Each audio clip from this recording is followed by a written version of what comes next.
ये मूवी एक लड़के पे बेस्ड है जिसका नाम डिलन है। मूवी में हमें दिखाया जाता है कि डिलन बोल नहीं सकता। मूवी स्टार्ट होते ही हम देखते हैं कि एक छोटा लड़का जो कि डिलन ही है अपने बेड पे लेटा हुआ है और वो नींद से किसी की रोने की आवाज़ से जाग जाता है।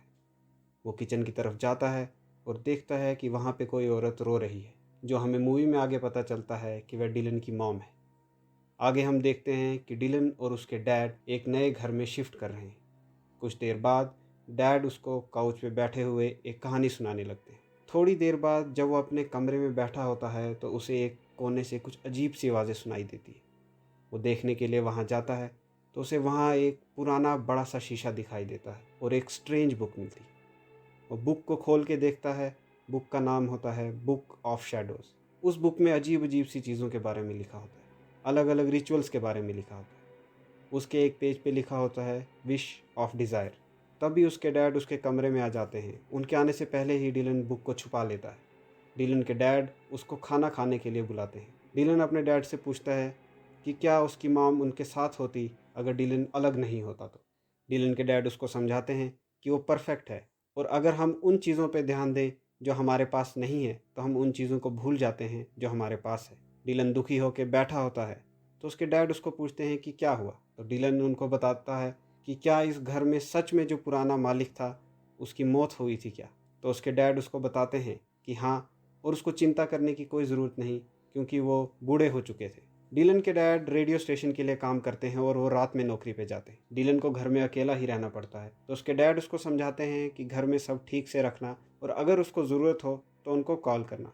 और उसके डैड उसे कहते हैं कि 9:30 बजे उसके लिए रेडियो पे एक सरप्राइज़ है। उसके डैड के जाते ही डिलन फिर से बुक निकाल लेता है और विश ऑफ डिज़ायर रिचुअल के बारे में पढ़ने लगता है।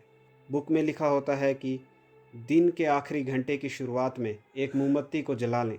मोमबत्ती के मोम में ताज़ा खून की 3 बूंदें डालें, अपनी रिफ्लेक्शन को शीशे में देखें और इन शब्दों को बोलें और अपनी विश को बता दें। वो वर्ड्स हैं, spirit of fire, let the wheel of fortune turn, grant me my desire. अगर आप मिडनाइट तक यानी 12 बजे तक सरवाइव कर लेते हैं तो कैंडल की फ्लेम को बुझा दें और जिन आपकी विश को पूरा कर लेगा। जिन आपकी विश तो पूरी कर लेगा मगर उसकी कीमत आपकी आत्मा भी हो सकती है। इस रिचुअल को पूरा करने के लिए एक घड़ी, एक मोमबत्ती और एक शीशे की ज़रूरत। डिलन सारी तैयारी करने लगता है, सारा सामान ढूंढ लेता है। डिलन घड़ी पे टाइम देखता है और 9:30 बजने ही वाले होते हैं। वो रेडियो को ऑन कर लेता है और उसके डैड उसके लिए स्पेशल गाना रेडियो पे चलाते हैं। 11 बजते ही डिलन मोमबत्ती को जला लेता है और उसमें अपने खून की 3 बूंदें डाल देता है। वो शीशे के सामने खड़े होकर साइन लैंग्वेज में वो लाइंस बोलता है, spirit of fire, let the wheel of fortune turn, grant me my desire. Dylan wish मांगता है कि उसकी आवाज़ आ जाए और वो बोल सके। विश मांगने के बाद डिलन बोलने की कोशिश करता है मगर वह बोल नहीं पाता। ये देखकर वो बहुत निराश हो जाता है और बुक को रख देता है। डिलन अपनी मॉम को याद करता है जब वो किचन में रो रही होती है और वो एक बॉक्स को निकालती है। डिलन दुखी होकर रोने लगता है। वो नहाने के लिए अपने कपड़े उतारता है। वो शीशे में देखता है कि उसकी चेस्ट पे एक बहुत बड़ा निशान होता है। डिलन जब नहा रहा होता है तो टीवी खुद से ही ऑन हो जाता है और बुक में से जिन एक काले धुएं के रूप में बाहर आ जाता है। जिन डिलन को ढूंढने लगता है। डिलन बाथरूम से बाहर आता है तो टीवी को ऑन देखकर थोड़ा हैरान हो जाता है मगर उस पर ध्यान नहीं देता और टीवी को बंद कर लेता है। वो जैसे ही बर्तन धोने के लिए जाता है तो देखता है कि टीवी फिर से खुद ऑन हो गया। वो टीवी जैसे ही बंद करता है तो टीवी में उसको किसी की रिफ्लेक्शन दिखाई देती। तभी उसको सांस लेने में मुश्किल होने लगती है और वो अपने इनहेलर को ढूंढने लगता है। वो जैसे ही बाथरूम जाता है तो उसको उसके खिलौने से आवाज़ आने लगती है। वो अपने खिलौने को उठा के बंद करता है। तभी दूसरे कमरे में रेडियो खुद से ऑन हो जाता है। ये सब देखकर डिलन बहुत डर जाता है और भागकर अपने डैड को फ़ोन करने के लिए जाता है मगर वो एक आवाज़ सुन के रुक जाता है। वो देखता है कि उसको वहाँ पे एक बड़ा सा काले रंग का जिन दिखाई देता है। वो भागकर बाथरूम में छुप जाता है। जिन अखबार की न्यूज़ में एक मरे हुए आदमी का रूप ले लेता है और बाथरूम में जाने की कोशिश करता है। डिलन बहुत ही मुश्किल से दरवाजे को बंद करता है और कैंची से जिन के हाथ पे मारता है। जिन पीछे हट जाता है और डिलन दरवाज़ा लॉक कर देता है। डिलन जिन के काले रंग का खून देखकर बहुत ही हैरान होता है। तभी जिन डिलन को बाहर निकलने के लिए एयर वेंट में गैस डालने लगता है। डिलन एयर वेंट को ब्लॉक करने की कोशिश करता है मगर उसे ब्लॉक नहीं कर पाता। डिलन दरवाजे से हट जाता है और छुप जाता है। जिन जैसे ही बाथरूम में अंदर आता है तो डिलन उसे पीछे से मार लेता है और जिन बेहोश होके बाथ टब में गिर जाता है। डिलन बाथरूम से बाहर भाग जाता है, उसको अपना इन्हेलर दिखाई देता है और वो उसे ले लेता है। डिलन घर से बाहर भागने की कोशिश करता है मगर वो दरवाज़ा खोलने में असफल रहता है। वह हथौड़ी से शीशा तोड़ने की कोशिश भी करता है मगर उसमें भी सफल नहीं हो पाता। दुखी होकर वो बैठ जाता है और रोने लगता है। वो एक बार फिर से हिम्मत करके उठता है, गैस का वेल बंद करता है और अपने डैड को फ़ोन करने की कोशिश करता है। फ़ोन की आवाज़ से जिन उठ ना जाए इसीलिए डिलन धीरे से बाथरूम का दरवाज़ा बंद कर लेता है, मगर जिन वहाँ से धुएं के रूप में बाहर आ जाता है और घर के पुराने मालिक का रूप ले लेता है।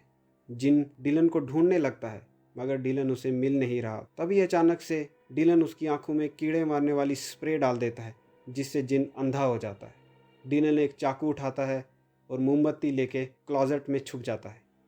जिन गुस्से में घर में तोड़फोड़ करने लगता है और घर की लाइट्स को ऑफ कर लेता है। क्लोजेट में डिलन को बुक मिलती है जिसमें वो जिन के बारे में पढ़ने लगता है। डिलन बुक में पढ़ता है जिन आधा इंसान और आधा बीस्ट है। जिन शैडो रेल्म के 5 रक्षकों में से एक है। जिन उनके सामने आता है जो विश ऑफ डिज़ायर से उसको बुलाते हैं। जिन उसकी एक विश पूरी करता है जो उसकी मौजूदगी में 1 घंटा सर्वाइव कर लेता है, मगर जो असफल हो जाते हैं। जिन उनके दिल को खा जाता है और उनकी आत्मा को हमेशा के लिए शैडो रेल्म में कैद कर लेता है।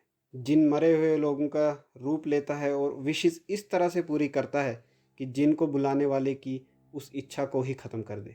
उनकी विशेष पूरी होने के उनको ऐसे परिणाम उठाने पड़ते हैं जिनकी उनको उम्मीद नहीं होती। जिन अमर होता है मगर इंसानों की दुनिया में उसको इंसानों के नियमों का पालन करना पड़ता है और वो सिर्फ अपनी दुनिया में वापस जाने पर ही अपने आप को ठीक कर सकता है। जिन को भगाने का एक ही तरीका है, अगर मोमबत्ती को आधी रात यानी 12 बजे के बाद बुझा दिया जाए। बुक पढ़ने के बाद डिलन कैंडल को बुझाने की कोशिश करता है मगर कैंडल बुझती नहीं। वो कैंडल को पानी में डाल देता है मगर कैंडल फिर से वापस प्रकट हो जाती है। डिलन को तभी अपनी मॉम की रोने की आवाज़ आती है। घर में अंधेरा होता है। डिलन कैंडल लेके आवाज़ की तरफ अपनी मॉम को ढूंढने लगता है। वो किचन से टॉर्च लेता है। डिलन जैसे ही टॉर्च ऑन करता है उसको उसकी मॉम दिखाई देती है। वो धीरे धीरे उनकी तरफ बढ़ने लगता है मगर वो जिन ही होता है उसकी मॉम के रूप में। डिलन वहाँ से भाग जाता है। डिलन जिन से छुपने के लिए अपने कमरे में चला जाता है मगर जिन उस कमरे के अंदर ही होता है। जिन देख नहीं सकता इसलिए वो डिलन की आवाज़ को फॉलो करता है। डिलन अपना खिलौना फेंक के जिन का ध्यान दूसरी तरफ कर देता है और उसको क्लोजेट में बंद कर देता है। डिलन कमरे से बाहर आ जाता है मगर उसको दीवारों में से और वेंट्स में से अजीब सी आवाज़ें आने लगती है। तभी एक दीवार में से जिन का हाथ बाहर आता है और वो डिलन को पीछे से पकड़ लेता है। डिलन उसके हाथ पे जोर से काट लेता है और वहां से भाग जाता है। इसी बीच में डिलन का कंधा बहुत घायल भी हो जाता है। डिलन बाथरूम में बैठ जाता है और अपनी मॉम को याद करने लगता है। मूवी में हमें दिखाते हैं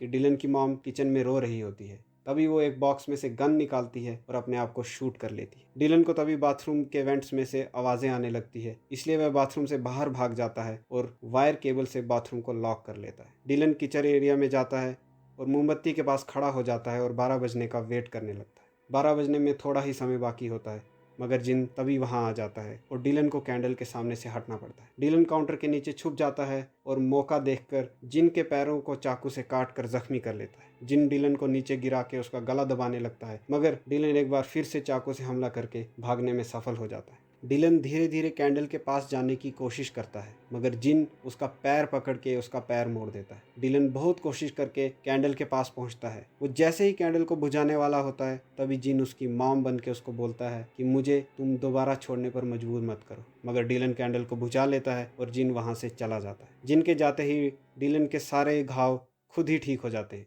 डिलन जिन के जाते ही एक बार फिर से बोलने की कोशिश करता है मगर बोल नहीं पाता। डिलन बहुत दुखी होता है और वो सो जाता है। उससे एक बार फिर से अपनी मॉम का ख्याल आता है जब वो सुसाइड कर रही होती है और वह उससे पूछता है कि क्या वो इसे रोक सकता था, जिस पे उसकी माँ रोते हुए अपना सिर ना में हिलाती है। डिलन जब सुबह उठता है तो उसके डैड घर पे आ जाते हैं। डिलन अपने डैड को देख के बहुत खुश होता है और उनको इशारों में आई लव यू बोलता है। डिलन के डैड उसको बोलते हैं कि वह कुछ देर में पार्क में फुटबॉल खेलने जाएंगे। तभी पीछे से वहाँ जिन आ जाता है और उसके डैड को पीछे से पकड़ लेता है। जिन डिलन के डैड की आवाज़ को डिलन में ट्रांसफर कर लेता है और अब डिलन बोल सकता है मगर उसके डैड नहीं बोल सकते। डिलन अपने डैड के पास जाता है और ये देख कर कि उसके डैड बोल नहीं सकते बहुत दुखी होता है। वो अपने डैड को सॉरी बोलता है और बोलता है कि वह अपनी सारी विशेस वापस लेता है। जिन उसी बुक में वापस चला जाता है और मूवी यहीं पे ख़त्म हो जाती है।